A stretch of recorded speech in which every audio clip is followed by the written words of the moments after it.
Have you ever been incredibly excited about something? A new study plan, a workout routine, learning a new skill, or maybe even starting a YouTube channel? You tell yourself, this time, I'm serious. The first day goes great. The second day is still okay. Then suddenly, you skip one day, then another. A week later, you've completely forgotten about it. And then you start thinking, maybe I'm just lazy. But here's the truth. You're probably not lazy. You're just stuck in a cycle that almost everyone experiences. Today, I'm going to show you the real reason you never finish what you start.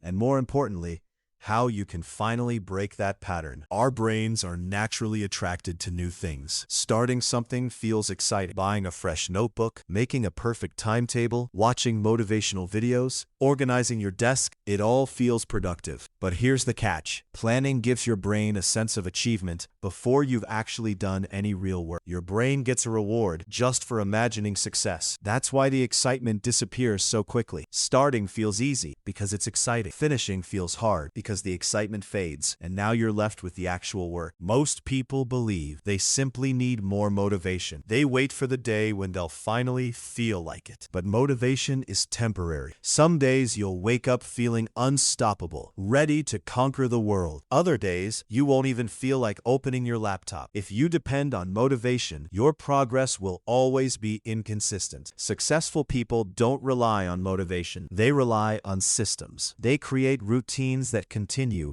even when they don't feel inspired. Their habits are stronger than their emotions, and that's why they keep moving forward while everyone else keeps restarting. Another reason people quit is because they think too big. Imagine you decide to study 4 hours every single day. It sounds impressive, and you're excited about it. But then one morning you wake up feeling tired or stressed. Suddenly your brain says, if I can't study for 4 hours, then there's no point studying at all. So instead of studying for 30 minutes or even 10 minutes, you do nothing. This all or nothing mindset quietly destroys consistency. Instead, lower the barrier. Tell yourself you'll study for just 10 minutes. Once you begin, continuing becomes much easier. Tiny wins create momentum. Momentum builds consistency, and consistency always beats intensity. Perfection is another trap that keeps people stuck. You miss one workout, and immediately you think, I've already failed. You miss one study session and promise yourself you'll restart next Monday. But next Monday turns into next month. The truth is, perfection isn't the goal. Progress is. Everyone has bad days. Everyone gets distracted. Everyone makes mistakes. What separates successful people isn't that they never fail. It's that they never let one mistake become two. Follow one simple rule. Never miss twice. One bad day doesn't ruin your progress. Your environment also plays a much bigger role than you think. Look around your room for a second. Is your phone right next to you? Are notifications constantly appearing? Is YouTube open in another tab? Are games only one click away? Your environment often decides your behavior before you even make a choice. If you want to study, make studying the easiest option. Put your phone in another room. Keep your books open on your desk. Remove distractions before you start. Make good habits easier and bad habits harder. When your environment supports your goals, discipline becomes much easier. Finally, the biggest shift happens when you change your identity. Most people say, I want to study more, or I want to become productive. But instead, start telling yourself, I'm someone who studies every day, or I'm a disciplined person. It sounds like a small difference, but it changes everything. People naturally protect their identity. When you truly believe you're the type of person who finishes what they start, your actions slowly begin to match that belief. You're no longer chasing motivation. You simply become the person who shows up. So why do you never finish what you start? It's not because you're lazy. It's not because you're weak or lack talent. It's because you depend on motivation instead of systems. You set goals that are too big. You expect perfection. Your environment works against you, and you haven't yet built an identity around consistency. Fix these 5 things, and you'll accomplish more in the next month than you have in the past 6. Before you leave, here's a challenge. Don't wait until Monday. Don't wait until tomorrow morning. Start tonight. Just spend 5 minutes on the thing you've been avoiding. That's all. Small actions repeated every day create extraordinary results. Remember, the people you admired didn't become successful overnight. They simply refused to stop. If this video helped you see things differently, subscribe for more videos about focus, discipline, smarter studying, and becoming the best version of yourself. Until next time, keep growing.